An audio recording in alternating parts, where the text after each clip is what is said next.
Y en este contexto que lo que nos marca es una incertidumbre que es ostensible, que uno puede sentirla alrededor, que casi que convive con ella, a pesar de que es muy difícil y que no nos vamos a acostumbrar nunca a que eso está ahí, también hay del otro lado una certeza. Y la certeza, ¿sabe qué? Lo que quiero decirle hoy es que tenemos que empezar a hablar de aquellas cosas que muchos no quieren y no les interesa que se hablen, que se debatan en la sociedad. Y quizás uno de los puntos, de los más relevantes, de los que van a ir quedando para las próximas semanas, tiene que ver con el empleo, tiene que ver con esa mercancía que ofrecemos muchos, que se llama trabajo, que tiene un valor y que ese valor de mercado está determinado por la oferta y la demanda. Claro, cuando eso está dado y esas condiciones existen. Ahora, ¿qué pasa en medio de lo que han sido 4 años de aplicación de políticas que han ido en contra del trabajo? Que lo que han hecho es erosionar el valor de ese trabajo en función de otros parámetros que tenía la economía, como por ejemplo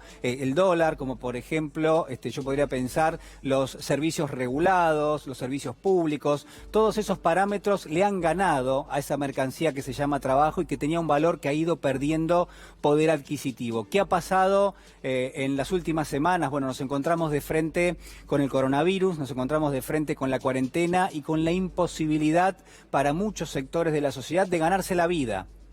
Y esto no está en discusión, acá no hay un debate entre salud y economía, es directamente la realidad que implica que hay que preservar las vidas humanas, pero también la realidad que lo que nos dice es que en un futuro relativamente cercano vamos a tener que empezar a discutir cuestiones tan sensibles como esta, que es que a pesar, por ejemplo, de que el gobierno ha dispuesto un decreto para aplacar o directamente tratar de volver en términos marginales la cantidad de personas que pueden ser despedidas en estas circunstancias, de todas maneras se reflejan en lo que son despidos y de todas maneras se reflejan lo que son recortes importantes. Fíjese este informe del Ministerio de Trabajo que consigna Clarín y que dice que en marzo se perdieron 30.000 empleos en el sector privado, ¿no? Fue la mayor caída para ese mes desde el año 2002.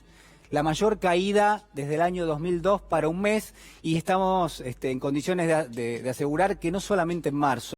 esta cifra va a tener una vigencia, sino que también en el mes de abril y probablemente en el mes de mayo. Y sabe que en el mes de junio, de julio, de agosto también va a pasar esto, porque los embates que han tenido las políticas en los últimos años, pero también el embate de la cuarentena, vinculado por supuesto con el COVID-19 y vinculado con este nuevo mundo que se está forjando, no solamente en la Argentina, sino también en otros países, nos obliga a la discusión, nos obliga a repensar sobre todo aquello que está hoy guardado bajo 7 llaves, porque lo que quiero decirles es que aquellos que son responsables de discutir esto no lo están haciendo, que aquellos que son responsables de tomar decisiones vinculadas con esto, con la pérdida de puestos de trabajo, no lo están discutiendo. En todo caso, si uno toma los sindicatos, lo que están haciendo es arreglar con las cámaras patronales, a ver cuáles son los niveles salariales para las suspensiones, pero nadie está discutiendo el fondo de la cuestión. Y el fondo de la cuestión es cómo vamos a producir en la Argentina, el fondo de la cuestión es cómo vamos a generar valor, cómo vamos a generar puestos de trabajo, cómo va a ser la presión impositiva. Digo, todo esto, todos estos elementos forman parte de una mesa de discusión que nadie está de alguna manera propiciando, y ese es el dato de la jornada. Ese es el dato que tenemos que tener en cuenta. Tómelo, guárdeselo en el bolsillo y sobre todo para ver qué es lo que va pasando. Coronavirus en Argentina, ya hay 500.000 de trabajadores formales con problemas para cobrar sus sueldos, ¿no? Abarca recortes salariales, atrasos en los pagos, despidos y suspensiones. El relevamiento no incluye a quienes trabajan en negro y esta es la llamadita al pie que no debiera ser. Que es que el gobierno ha descubierto, en función de los instrumentos que tiene a través del ANSES, ha descubierto que hay un universo enorme de trabajadores informales en la Argentina, mucho más de lo que se especulaba, muchísimo más grande, vinculado a lo que son empresas chicas, empresas medianas, empleos informales, donde no se tributa ningún tipo de contribución y donde además, por supuesto, esos trabajadores no tienen ninguna protección. En la Argentina ese escenario, ese universo es realmente impresionante. Y yo voy a compartir con ustedes algunos números solamente para consignar que este tema tiene que ser discutido y que tiene que estar sobre la mesa de debate, de un lado, del otro, como usted quiera, pero no podemos dejar de discutir qué es lo que va a pasar con el empleo en la Argentina, porque si no lo que termina pasando es esto que usted va a ver, que son los datos que consigna el CEPA solamente para 4 semanas, 4 semanas de medición entre mediados de marzo, mediados de abril, fíjese, 6.648 despidos.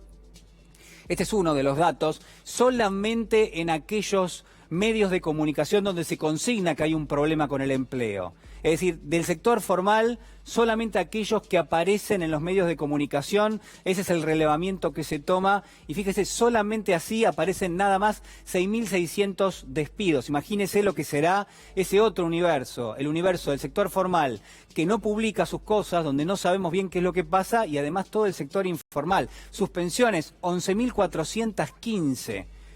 Son 11.415 familias que hoy no saben si van a tener un ingreso en el día de mañana y que además le han recortado sus sueldos. Pero vamos a suponer el caso de que esto sea consensuado. De todas maneras, no hay alguien que esté discutiendo si estas familias van a tener trabajo de aquí en más. No hay nadie debatiendo qué es lo que pasa con el empleo en la Argentina, y esa es una discusión que no podemos dejar de alguna manera de consignar, que es inexorable, que terminemos discutiendo. Yo no sé si tenemos algún dato más para compartir, pero hágase un mapa de este estado de situación. Problemas salariales, 493.099 personas, medio millón de personas que aparecen en los medios, que aparecen en la prensa y que están teniendo problemas con el empleo, porque les recortaron el sueldo, porque no les pagan en tiempo y forma, porque directamente los suspendieron, quizás sin goce de sueldo, o directamente los despidieron. Medio millón de personas, medio millón de familias que hoy realmente tienen una situación muy compleja, y de vuelta, nadie discute lo que está debajo de todo esto. Lo que está debajo es otro sector de la formalidad de las empresas que no comunican sus acciones, y hay otro sector de la informalidad que es más del 40% de la economía argentina, que seguramente esta situación es mucho más grave, pero que no tenemos el tablero de control y que no sabemos bien qué es lo que está pasando en ese lugar. Entonces, habrá que pedirle al gobierno, habrá que pedirle al Ministerio de Trabajo, habrá que pedirle a los sindicatos, habrá que pedirle a las cámaras empresarias, habrá que pedirle a distintos referentes de la sociedad civil, de las organizaciones sociales, que se junten, que se sienten, que empiecen a discutir cuál es la Argentina que vamos a tener, porque es la Argentina que nos va a quedar. Es la Argentina que nadie discute y que, sin embargo, todos los argentinos vamos a tener que transitar de aquí en más. Que se haga la discusión, que se haga el debate, porque eso nos merecemos todos los argentinos.